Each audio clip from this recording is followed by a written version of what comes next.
Hi everyone, I'm delighted to welcome you to the Business to Arts CEO Forum in conjunction with ourselves here in PwC.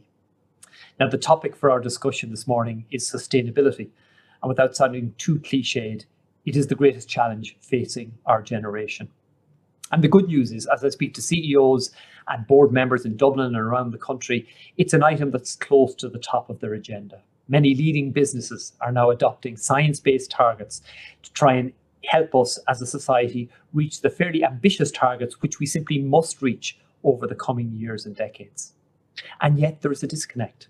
If you look at the PwC CEO survey, most CEOs see the need for sustainability as being very high on their agenda.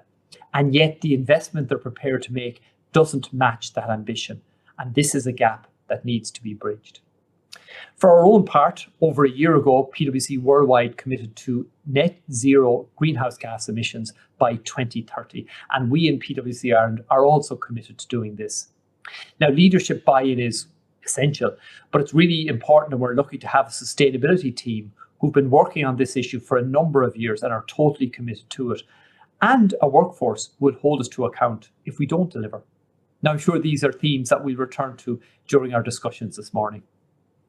I'm delighted to introduce now Dearbhail McDonald, who is our MC for today, an award-winning journalist, an Eisenhower Fellow, a well-known broadcaster and author, and a motivational speaker to boot. I'd also like to thank Business to Arts for bringing business leaders and culture leaders together to discuss this really important topic. I wish you all a productive and an enjoyable discussion. Thanks very much. Thank you very, very much, Feargal, and good morning, everyone, and welcome to our conversation.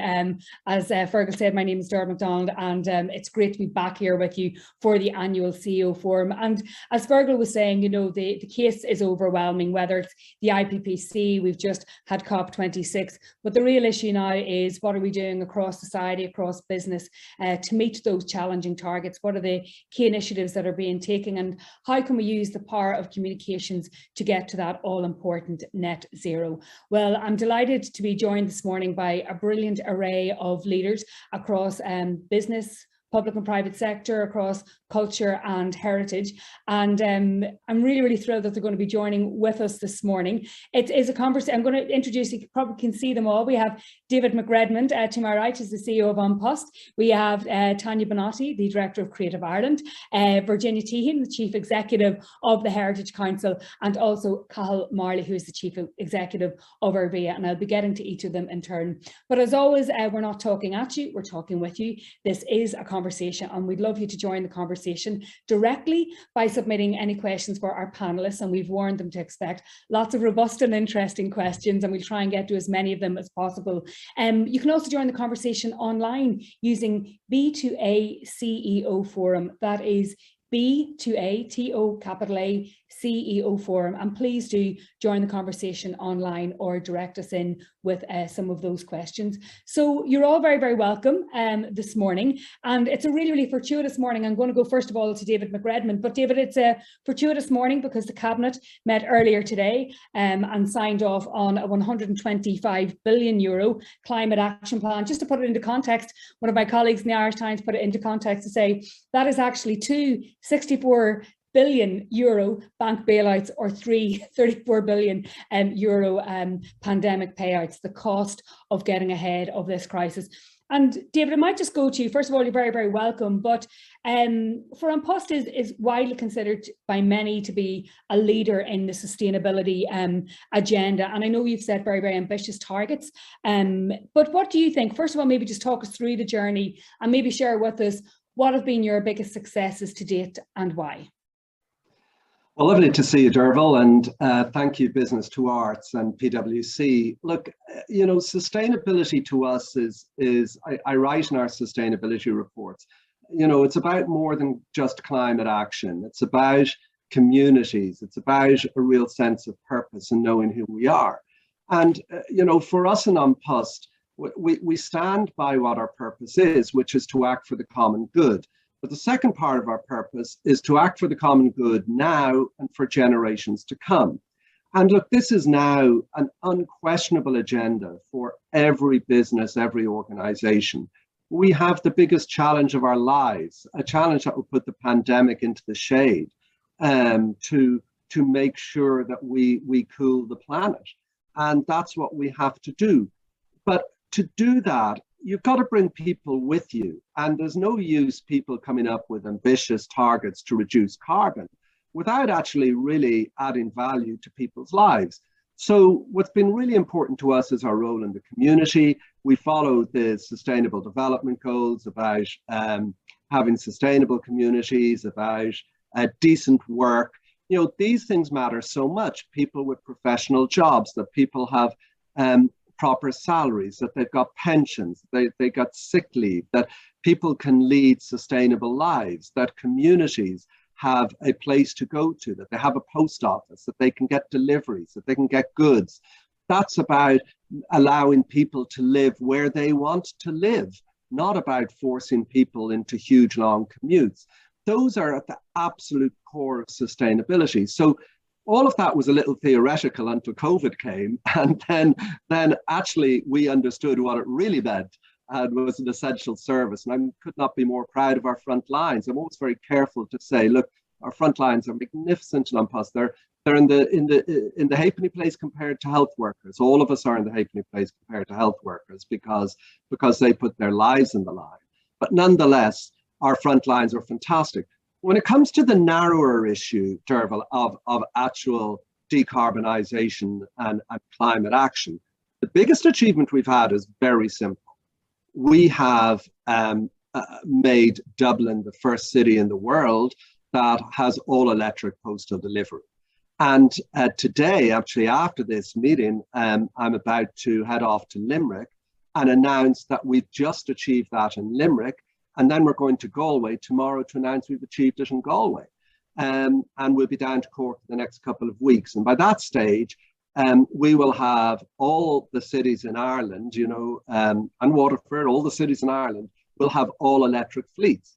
And that's a massive change because 80% of our carbon output in An Post is through the fleet. Now, we still got, that's all the local fleet. We still got the really big challenge of what do you do with the long haul, with heavy goods vehicles. And like all of us in this, having to engage with sustainability, the technology isn't always there yet. So the electric heavy goods vehicles aren't there yet. So, you know, we're looking at different models. We're currently developing, or in fact, we have developed to use vegetable oil to power those vehicles. And we're bunkering that is the phrase, because I think we're the only company doing it so far. And the trials in that are really exciting. And I'm going to be at COP26 next week, and hopefully we can share the results of those trials. So all those pieces come together, but there's no use unless we're part of a decent society with decent work, with decent communities. And there's no point, and we're not going to get the support for decarbonisation unless we do that. But that's really been our journey.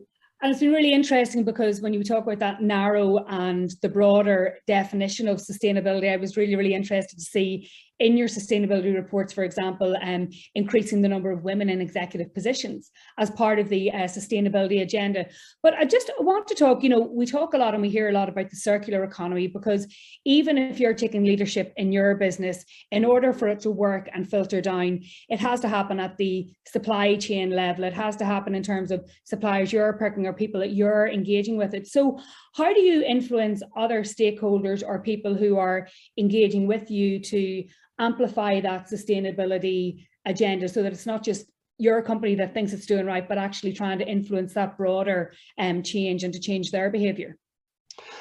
Well, look, I think the answer to that is there's a formal way and there's an informal way. And the formal way is you make sustainability part of your procurement process. And we have sustainability in all our third-party accreditations, and we require that. But, you know, that's also being required of us. So maybe, you know, in a world where we can be very critical of our world, of our politicians, of our governments, of our business people, and, you know, there's plenty of good reason. Look at the temperature of the planet. It's a good reason to be critical. But actually, people are coming together now. There is this sense of all of these things happening at the same time. Investors require it.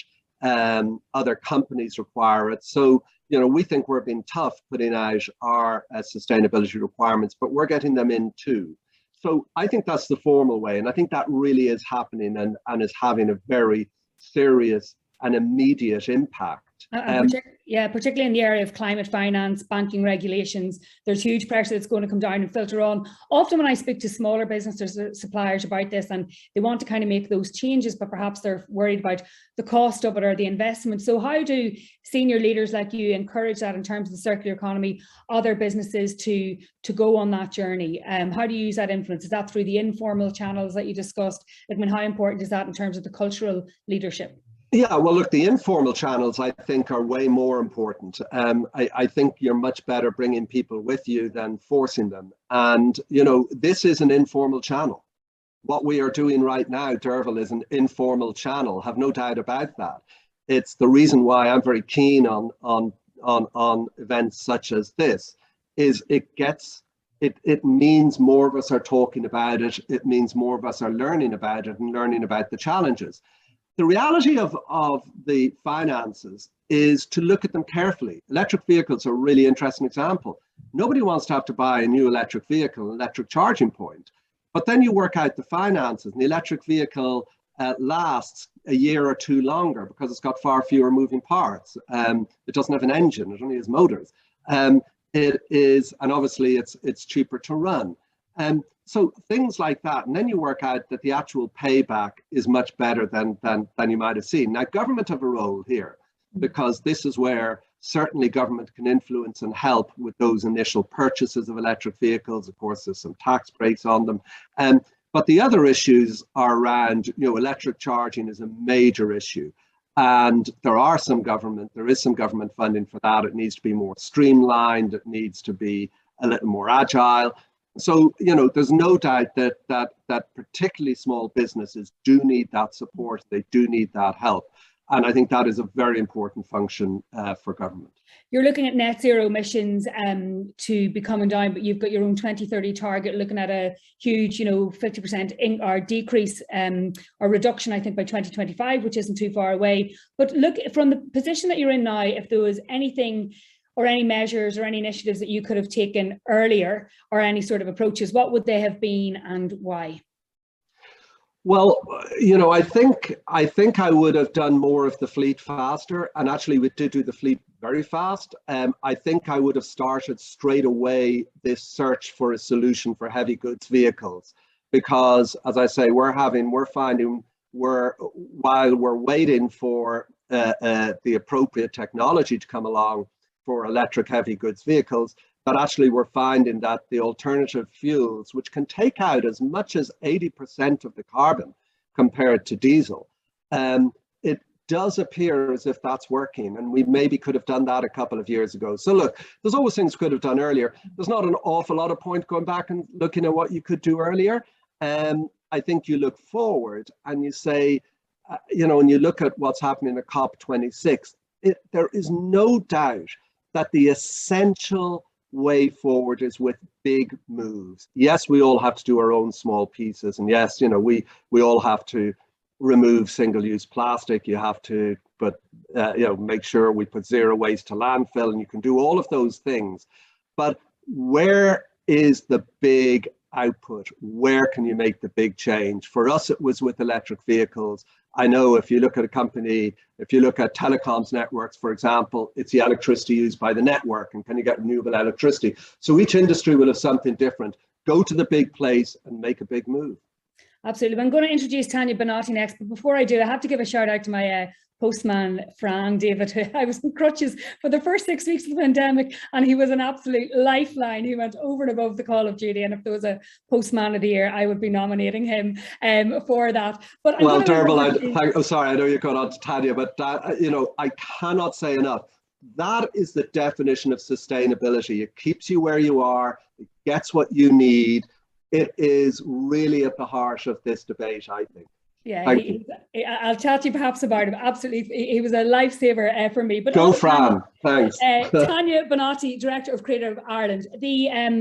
cultural sector rarely features in kind of strategies and reports and things about climate change, but it has an important role to play. And before I go on to ask you just about your own initiatives, engagements, maybe just for those who don't know, you might maybe just share a little bit about what Creative Ireland is. Sure. I think I have the best job in the world. David would disagree with me, but some of you may remember the 2016 commemorations of 1916, 500,000 people on the streets of Dublin, and this huge kind of citizen engagement with our history. And the then Taoiseach Enda Kenny said, that was quite an extraordinary moment for the country. What comes next? And what came next was the Creative Ireland programme. So it had the big, hairy, audacious goal that we were going to put culture and creativity at the centre of government policy. And we were going to be one of the first countries in the world to do that. And what that meant was that each government department was tasked to think about, well, where does culture and creativity intersect with our work, as opposed to it being siloed only in the Department of Culture. So, for example, a very big pillar of Creative Ireland's work is something we call Creative Youth, which is an extensive programme around schools. And where does creativity live in the school curriculum? How do we encourage teachers to be creative in their practice? How can we get the arts and culture featuring across school life? So, you know, really big partnerships with the Department of Education and the Department of Further Education. And so it was in that context really that we began as Creative Ireland. We started not with a sustainability agenda, to be frank, Dearbhail, but really a well-being agenda. So at the time, there are, at the moment, 5 all-of-government programmes. Many of the participants here will have heard of Healthy Ireland. There's Global Ireland, which is about expanding our diplomatic footprint post-Brexit, and Creative Ireland. And all of these things are about trying to get government to work differently on the big, knotty problems that face us. And for me, that was just a really exciting thing to think about. Well, how does culture and creativity live, for example, in the Department of Climate Action? Yeah, and to talk to us about that, because what emerged from that, and probably one of the benefits of that whole of government approach, is that you were actually able to introduce a creative climate action fund or initiative to, I suppose, to harness all of that synchronicity across all of the departments. Absolutely. So, I mean, picking up on David's community point, we have a huge community programme of more than 2,000 projects a year. We have a Creative Ireland coordinator in every local authority. So Eamon Ryan's Department of Climate Action came over to us and said, you've got these things called Creative Ireland coordinators. We've got climate action regional offices. And frankly, there's been a problem with public engagement. So there had been what was called the National Dialogue on Climate Action, which were kind of public meetings and online surveys. And I think what we feel passionately about is that if the climate crisis is really about culture change for all of us, we feel passionately that the culture and broadly the creative sector can really contribute to that climate change. So we started a conversation, and to be honest, it really has been an open door with Minister Catherine Ryan and Catherine Martin and Eamon Ryan basically very quickly putting on the table €2 million to come up with a fund where we would use the artistic and creative talents of our country to do public engagement better. And I think the thing that makes it different, and I believe we're the only one of its kind in Europe, there have been plenty of artists, shall we say, inspired by the climate crisis. And it's fair to say that artists and creative practitioners have often been at the forefront of big political and social transitions, but we are tying it very, very closely to behaviour change. So I think it's probably fair to say we're past awareness raising and we're into behaviour change. And that can be a slightly uncomfortable place for some artists who feel maybe they would be instrumentalised by that. But essentially it's about saying, how can we do public engagement better? And what are the practical changes we need to make in all of our lives? And I think that artists can really find ways of doing that very imaginatively. They can, they can tell stories in ways that we can't. They can put you in the shoes of another person. And that kind of imaginative capacity is something we really need.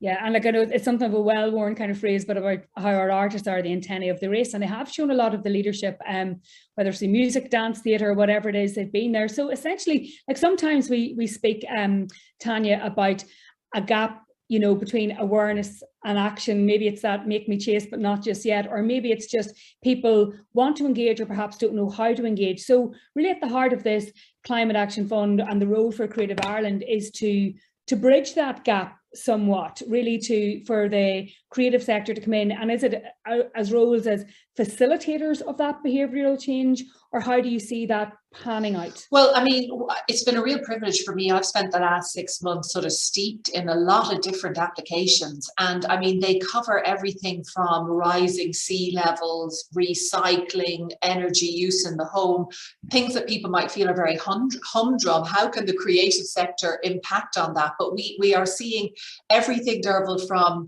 embedding artists with 10 farmers in Dinglin for a year and a half, and we're going to get their carbon footprint down, and the artist is going to be part of that journey and bring it to life, through to kind of bigger pieces. And I suppose with a lot of the utility companies on the call today, Andrew had said to me, do mention the project that we're doing in the Midlands, because of the huge amount of funding that's going into the just transition in the Midlands. And I suppose some of you may not be aware, I wasn't till we decided to support this project, that there are 7 original Bordnamona worker villages. And about 70 years ago, people from all over Ireland were asked to move to these Bordnamona villages to work for the company.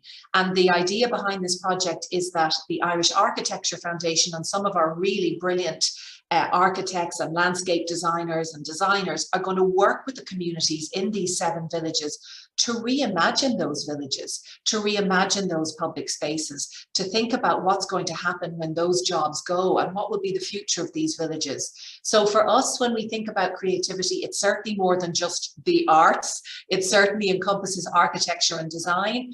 And we thought there was something really powerful about seeing architect-led teams work with communities in these 7 original villages, which were cutting edge in their day, and reimagine what they might be for the next century when those jobs will be gone.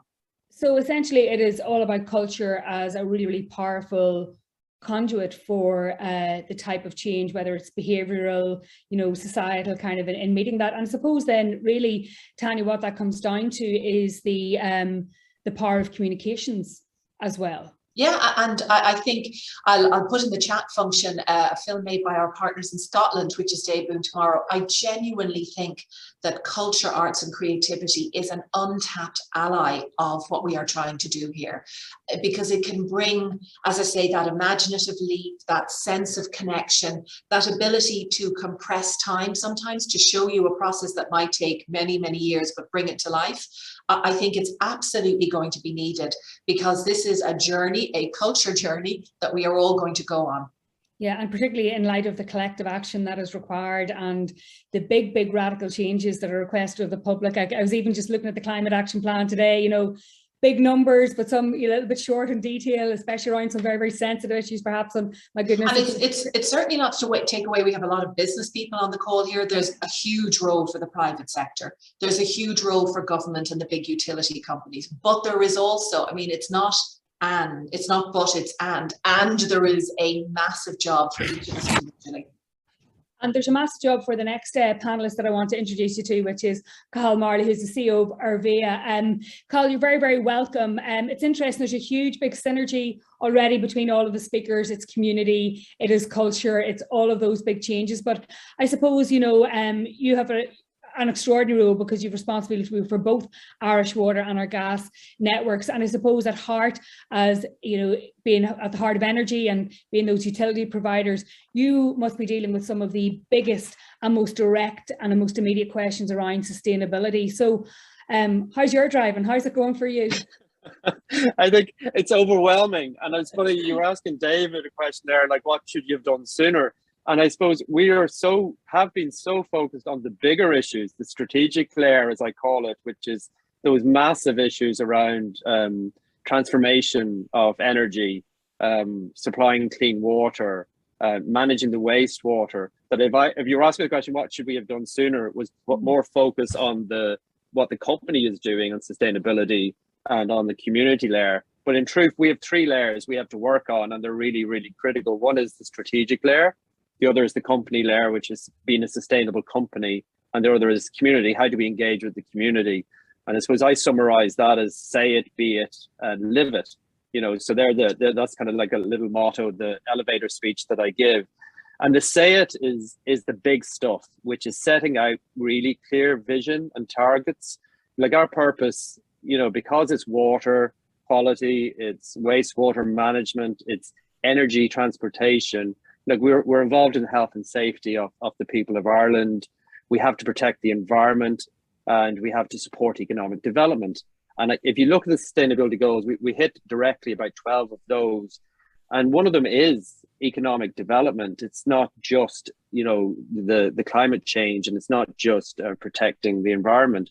So I suppose, and I steal this from Bernard Looney in BP, because I love just the way it sounds. It's we have to make sure as a company that we perform for the country, but also transform while we're doing it. And it's no easy task. That's really challenging. And I suppose just to give you just a brief summary at a high level of what we do on the gas side, our focus has very much been for years on making sure we have security supply. And I know that's got back into huge focus at the moment, but there was a huge focus on that. And I suppose our challenge has been over the last 4 or 5 years is to make sure we do that, but also put a huge amount of energy to be, a real part of the energy transformation, which is moving from natural gas, which is a fossil fuel. There's no getting away from it. It's a lot cleaner than coal. It's a lot cleaner than oil, but it's still a fossil fuel. So how do we move away from it? Because we know it's going to be there for a long time. It's going to be there for 10, 15 years. It's absolutely critical for the economy to keep running. But we need to be part of the transformation story. So we're putting a huge amount of effort into innovation and research and partnerships so that we can transport hydrogen, we can support biomethane, we can look at CNG for heavy goods vehicles. It's just one of the options, and we're looking at that. Probably a transitional option, but it's a very real option over the next 10, 15 years. So we're putting a huge amount of effort into that transformation place and that piece, and that's really vital for us and for the country. Yeah, and it's really interesting just listening to what David was saying earlier about how you need to bring people along with you, and that matters internally as much as it does externally, and bring in your community, your customers, whatever it is. So in terms of your employee engagement, because obviously you can have pioneers, you can have leaders in the business, but you really, really have to amplify that engagement right down and embed it into the DNA of your company or operation. So how are you managing that employee engagement strategy and dealing with that? Because ultimately you do need that buy-in in order for others to go on that leadership journey with you and to be ambassadors for this massive change we're all facing. Yeah, no, it was a huge challenge because a lot of the focus was on these big overwhelming issues of water supply, quality, wastewater, energy transformation, and trying to tap in then to the power of our employees who are absolutely experts in all of these areas, and they want to be engaged. They are engaged in the communities. They want to see more. So we did we tested the water about 4 or 5 years ago, and we put a lot of questions in our engagement survey around sustainability, not just at the national level, but what we're doing as a company and what we're doing in the community. And they were very critical of us in terms of what we were doing. And some of that was due to a lot of the work we were doing was very disparate. It wasn't aligned, it wasn't focused, but a lot of it was very honest in terms of we weren't doing enough. So we really took that on board, and we've built it really in the whole way through, from our purpose to the strategy, right into our business plans, targets for our staff, for our teams. Sustainability is absolutely core to all of that. And we're putting an awful lot more effort into what we do with the staff. So there's huge engagement. Some of it was about we're not telling the story well enough at a national level. We did the Story of Water documentary, which is a superb piece of work. And it's been rolled out many, many times, probably more relevant today than it was even a year ago. It's a superb piece of work. We engaged with the community around think before you flush. We work in terms of engaging with our customers and community. We've developed a water stewardship program. So we actually engage with the businesses to say, how can you conserve water? The staff love that. They're doing a huge amount out in the community in terms of, cleaner coasts, working with Antashka, so we've got some energy there. And then we've done small things, but we're really visible in the company. Like we only use reusable cups in our canteens. There's no other option. If you turn up, you won't get a coffee unless you have a reusable cup. That was unbelievably powerful, because what that said to the staff, and that came from them, that said to them, we're taking this seriously. So the small things matter. So even though we deal on a daily basis with huge strategic issues, the small things matter. So it's around that whole issue of say it, be it, live it. And we're really, really engaging on that. And then what advice then would you have for other leaders? Because it is, I sometimes find when you engage with people on climate, it is just the sheer scale of what needs to be happened and needs to be achieved can actually maybe make people fatigued or make them tune out. But as you say, it's a combination of those big strategic issues as well as the smaller ones. So for people who are, tuned in today, what advice would you give them if they're, starting out or they're trying to really advance their sustainability agenda in terms of managing both the big picture items as well as just, I suppose, even part of the sustainability journey is just keeping people engaged? Yeah, well, I'd say one thing that was helpful for us, and I know it's there, the sustainability goals are really useful as a starting point for everybody to look at, because if you look at those, they have the big things, the big strategic things. They have things that you should be doing within your company, and they have things that you should be doing within your community. And then you need to focus that down, because every company who's on this call, every company you deal with can claim all of the sustainability goals. But in reality, each company has certain things that they can really play a big role in. So focus it down. But you do need to leverage your own people in the organization, their expertise, their passion, they're living in the communities. What do they see in the communities? Talk to your customers, find out what they want, and get them build up those partnerships with your customers and your suppliers so that you're all working together and the same way. So I think, for me, it is absolutely listening to your staff. They will tell you what you should be doing. And they're also expert. Our staff in particular are expert on environmental issues across the board. And if we listen really closely to what they're saying, rather than develop these high-level strategies, you'll get that leverage that you want, and you'll start driving it in. But I think you need to have focus. So that's why I went back, and I keep going back constantly to the sustainability goals and saying, where are we focusing? Where are we putting our energy? And set out a kind of a time frame, of the next year, 5 years, and small things and big things. Have a nice combination of both. Perhaps because of the times we're living in, I've developed an obsession recently for a whole genre of fiction I didn't know existed, cli-fi, climate fiction, and a lot of it relates to issues such as energy crises predicted in the future, but particularly around water and contemplating all sorts of scenarios, including mass migration, etc.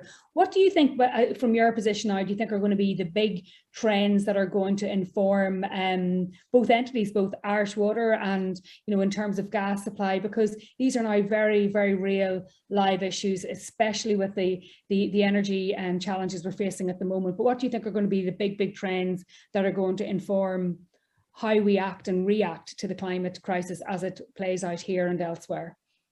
Yeah, I'll start with water, just because I think it's so crucial to everything we do. And I think what people have learned is if you don't have water, it's worse than not having electricity. We had customers in Sligo and Cathal who were on a boil water notice for 2 years. The project took 14 years to deliver. It's not that big of a plant, but it took 14 years to get it through. And we had to go to Europe to get the planning through in the end, first time in the history of the state to do that. So I think in terms of big trends, actually water supply, basic supply of water is going to be a huge challenge. And we probably always thought that was an issue across globally, somewhere else in Africa or somewhere else Middle East. No, it'll be a big issue in Ireland, water supply to support not just the economic development, but also spatial development in terms of where you can locate. So that's a huge issue. Water quality we will deal with. It's going to take time, but it's going to that will be dealt with. And same with wastewater in terms of treatment and polluting seas and rivers. That can be dealt with, but it's going to take a long time. So that's, in terms of trends, they're big things we have to work on. Basic water supply, big one. In terms of the gas side, it's accelerating that transformation. Like our energy at the moment rightfully is on renewable electricity, but electricity only supplies about 40% of total energy in the country, and people don't get that. So even if you got 70% of renewables for electricity, you still haven't sorted your energy issue. So I think we have to accelerate, other forms of clean energy, whether that's hydrogen, biomethane, solar, all of those things need to be accelerated to decarbonize the energy sector. And there's other massive new technologies that we're developing around carbon capture and stuff. So I think that's going to be the trends, accelerating the transformation in energy, because it's going to get worse, and the issue is going to get really, really challenging for us. So I think it's both ends. Energy is acceleration, more innovation, more partnerships.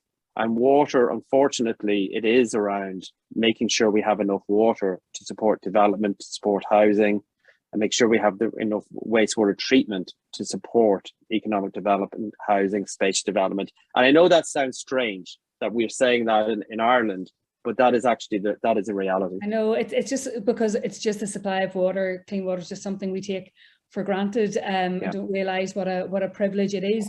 You were speaking there just, Cathal, about partnerships, and I just thought that might be a good point to bring in our next speaker, Virginia Teehan, who's the Chief Executive of the Heritage Council, because if culture, as Tania said, is a powerful conduit for public engagement, we perhaps sometimes overlook the really powerful role that heritage can play as well in selling and telling the climate story. And Virginia, you're really, really welcome, first and foremost, but as I said, perhaps a lot of people, and thank you for turning up in such great numbers this morning, but perhaps people mightn't appreciate the breadth and depth of the work that you do and in supporting that. And I know one of the key things with your initiatives is precisely that, it's partnership. So you might maybe perhaps even just give us a quick overview of what's happening with the Heritage Council in this space at the moment.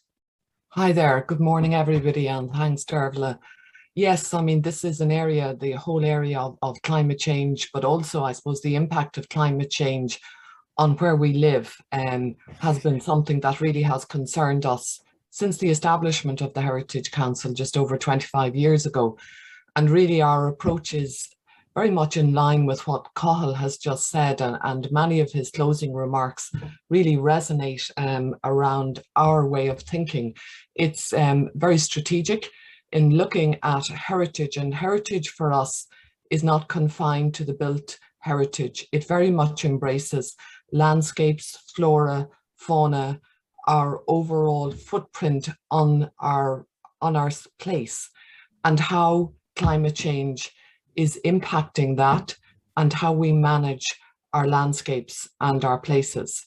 And for over 25 years, the Heritage Council has been looking at some of the key global issues which are emerging, and working with partners, some of which are large utility companies, and some of which are very small groups or individuals who have concerns about the impact of industrialization, the impact of energy generation on our landscapes, and developing answers to some of these issues. So, for example, we would work with farmland owners, with energy providers, to look at how we can mitigate damage to very fragile landscapes, particularly say in parts of Ireland, such as the west of Ireland, where there are protected areas, and to develop approaches to the management and practice which mitigates against damage. So really, we are looking strategically at the issues that are emerging. We are then developing programs which examine the responses to those issues, and this is always science and evidence led. And then thirdly, we engage widely in communications with those both in charge of delivering change, such as the very large players, but those who are responsible on the ground for living in these places, and that's through our major public engagement programs. Yeah, and can I just talk to you about, because what Tania and your fellow panelists have been talking about is the need for a lot of behavioural change and how you support that, whether it's through conversation, story, but another sort of important area is through the new gold or the new oil, which is data, and using data to kind of support that. I know that one of your initiatives relating to climate change is about harnessing that power of data collection. I was wondering if you might share that with us. Yes, we have a major programme which is called the National Biodiversity Data Centre, and this is a programme whereby, established in 2006, it's run by about, I suppose, 8 to 10 ecologists now, and we run national programmes which serve to collect information on Ireland's biodiversity. We have over 44 million records stored at this stage, and we run across 10 programs. So for example, one of the major programs that the NBDC would operate is the All Ireland Pollinator Plan. And this coordinates with all public agencies, individuals, bodies across Ireland to protect pollinator-friendly plants and strategies.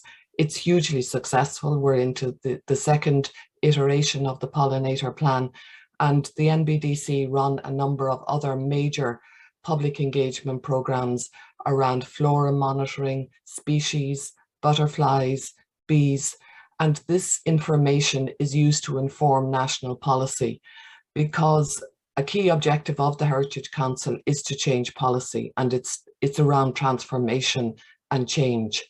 And we are very proud of the work carried out by our colleagues at the NBDC. And indeed, we work with archaeologists as well. Another area of work we're working on is an international programme called Cherish. And we're looking at endangered landscapes, both in Ireland and in some European countries, using new technology, mainly scanning and LiDAR and satellite technology.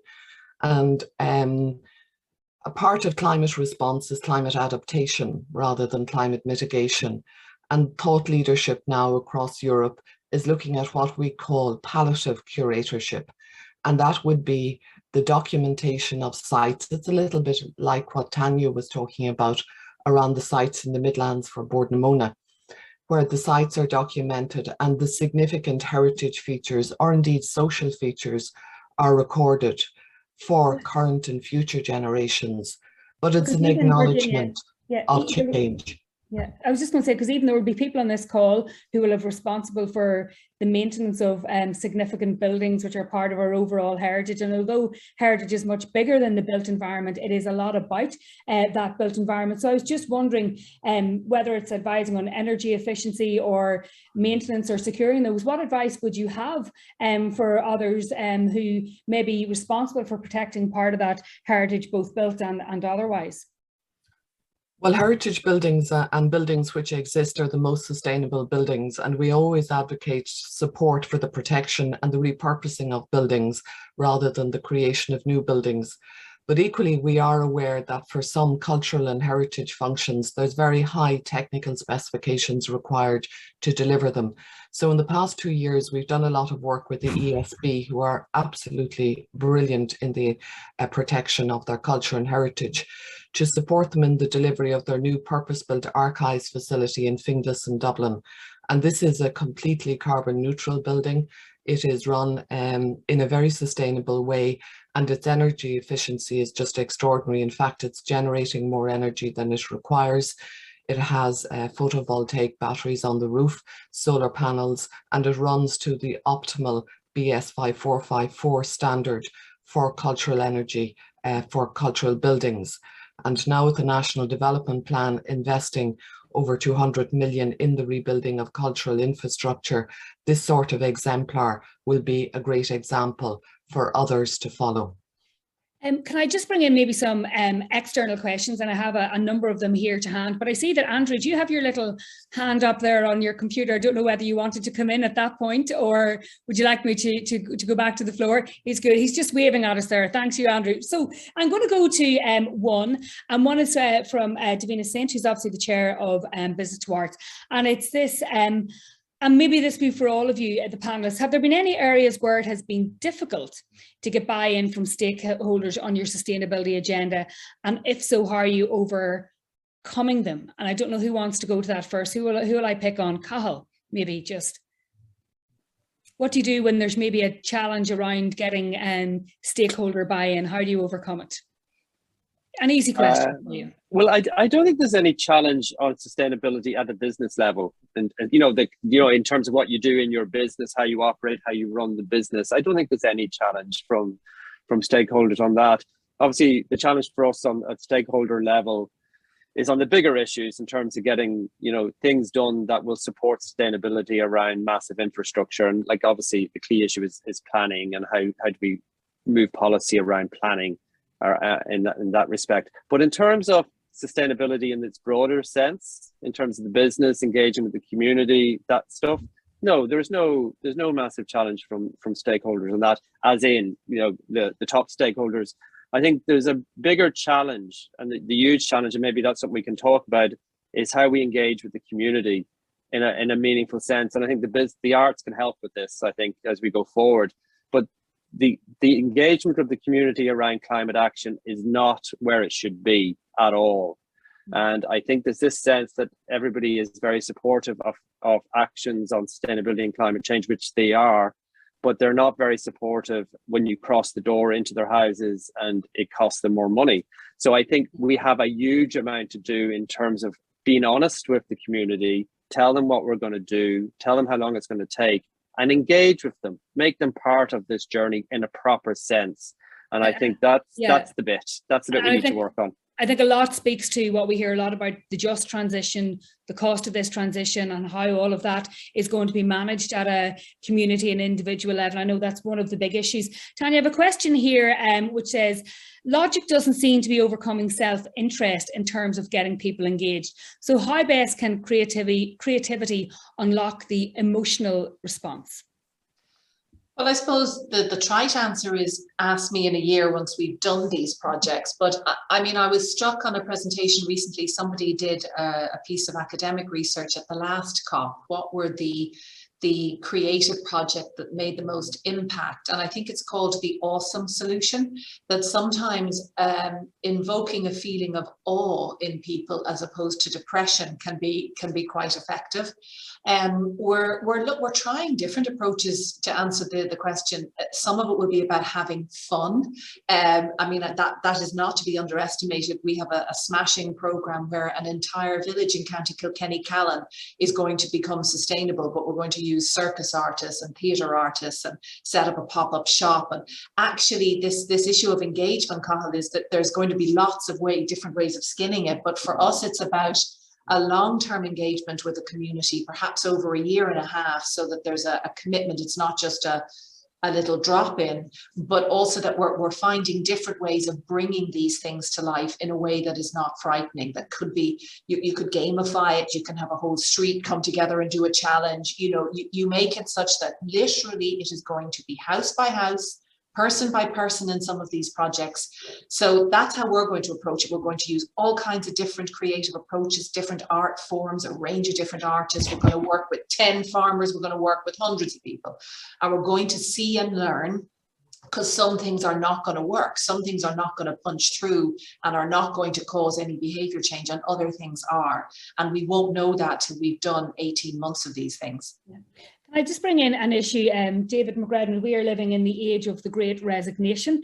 We are seeing, particularly in the US, less so in Europe, but particularly all around the world, people are leaving their jobs in huge numbers. We don't know quite where they're going or whether that will be a temporary phenomenon, but certainly sustainability in both its broadest and narrowest sense have really come to the fore during the last 18 months. And one of our questions is from Jan Kelly. She said, how important are ESG goals and sustainability? How does that impact in terms of recruitment and staff retention, especially now where retention in certain sectors can be very, very challenging? So are people, your existing staff, current staff, are they holding your feet to the fire on these issues and demanding that they want to work for companies that actually take all of this seriously? Sure, look, it's a huge motivating factor, and it's more than a motivating factor. You're absolutely right. The scarcest resource in Ireland today is workers. I was talking recently at an event around people with intellectual disabilities, and somebody saying, oh, it's great that you can give these people jobs in the workforce. Well, these people have great talents, and we need their talents. We need everybody's talents. So there's it's really vital that companies meet up to the values that potential employees have, or existing employees have. So we know it's a really strong motivating factor, and that's not just that's not just a managerial level. That's at all levels in the company. We absolutely get it, and they love getting the feedback on it. It's interesting you talk about the Great Resignation, because it's a trend, and I'd just like to highlight, Dearbhail, it was a question you asked earlier. It's something else that's big in this sustainability debate is sometimes things don't always look sustainable. So at the moment, we're in a trade war. Trade wars are now endemic across the globe. So, you know, customs have come in, the new EU customs regime, it's made life way more complicated. And I think what it's going to drive is a move to local sourcing. And local sourcing, I think, is going to be a big global move. So we're seeing a big shift into Irish retailers away from British retailers because they're outside of the EU. So those sorts of shifts are happening, much less coming in from China and more coming from nearer afield. And they feed into sustainability, but people will look and say, well, is all this ordering online, is that sustainable? And you go, well, yeah, but it's stopping, so we're making deliveries, but it's stopping people having to make journeys. You know, so you've always got different effects, and you've got to look at those counter effects. Yeah. And how you balance them is really hard. And just one more thing, Dearbhail, I might just say is I'm fascinated by this debate that you're driving here, which is so true about the role of the arts, the role of heritage. The visual and the written presentation and communication with customers are so willing to engage in sustainability. We have an amazing campaign with an amazing artist, Holly Pereira, which is all of the stuff that we're doing around sustainability.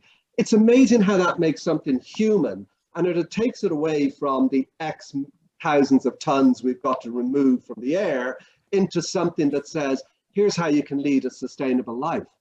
Very important. And just picking up on that, David, because I know Holly and she's a fantastic artist, things like the Plowing, where you're going to have 300,000 people over 3 days. I'd be very interested to see, you know, what is, I'm sure, Virginia, you're planning. I'm certainly thinking, how could we go to the Plowing and really communicate in a different way? How can the government tend to even think about how it's going to communicate? So finding opportunities where there are also large numbers of people, particularly from rural Ireland, gathering, I think is just a brilliant opportunity for David to talk to his messages and for all of us to do that. Yeah, I have to say, I really miss the Plowing. I really miss it. I can't wait to get that in person back. And it is a great place for stories of all sorts and kinds. Virginia, I want to bring you in. Just have a question here from Claire Dignan. And again, Claire, thanks for sending it in. Claire said, it's great to hear the word sustainable communities being used so much this morning. How important do the panellists believe it is to support and nurture villages and small towns across Ireland, a lot of which have seen a bit of a boom as a result of the pandemic because people are going home and some are staying there. But, you know, Claire has sort of a line question. She's just wondering, are the carbon footprints of these scattered communities just too high a price to pay? But it's for the panel, but I might just maybe just go to Virginia just on that, on the need to support, I guess, local heritage towns and villages. Yeah. I mean, there's a whole lot of issues and tensions around communities and villages, and we could have a whole session on that. But just to answer quickly and in two parts. First of all, one of the most brilliant activities we engage in is with the Burn Bio Trust in the west of Ireland in Clare. And they organise a winter and a summer school each year. And the Winterage Festival brings together mainly farming people who are interested in nature-based farming. And I don't know. I think we're struggling slightly, Virginia, with your line. There we go. I think we've lost your line just a little bit. I don't know if that connection is. I might just pick up. I might just pick up on Claire's point. Come back to Virginia, Tania. One of the things we've noticed, Claire, is a huge number of artists and different kind of creative practitioners moving out of Dublin because they can't afford to live there.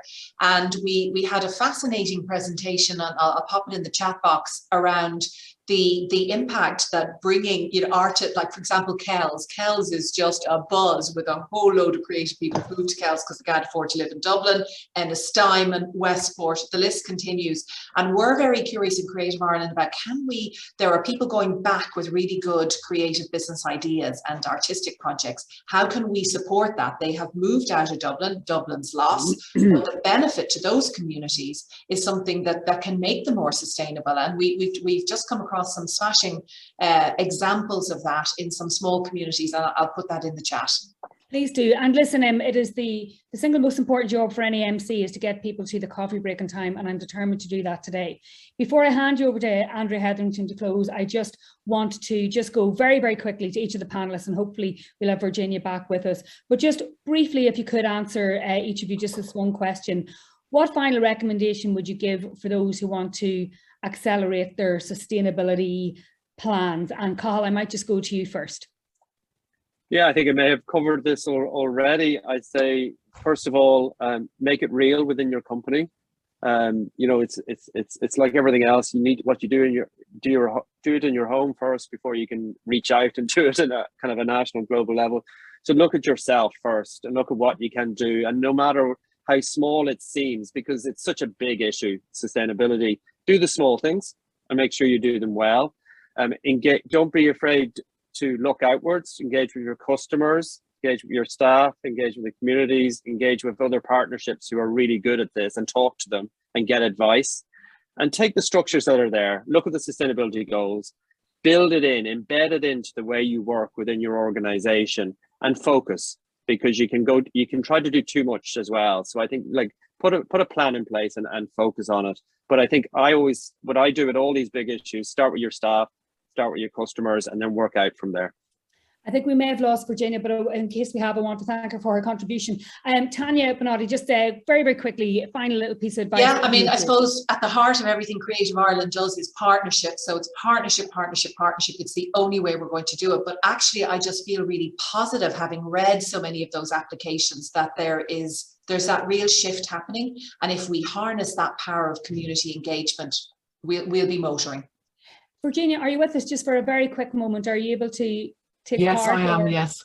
Yes, just a final little piece of advice just for everyone, and we're sorry we just lost you there. Yes, just to work on the focus and grow from the small projects to deliver change at national level. Yeah, excellent. And Dave McRedmond, before you go on your electric road trip all around the rest of Ireland, and just maybe perhaps from you that final piece of advice. Yeah, I think the Sustainable Development Goals is a great place for anybody to start. There's 20 of them. Find the 2 or 3 that really are relevant to you, and just work on them. And lead from the front. Lead from the top. Don't put it out. Don't put it to the side in your organisation. Lead from the top and have fun with it. It's a great agenda. We'll listen to Tania, Virginia, Cathal, and Dave McRedmond. Thanks for making my job a very, very easy one.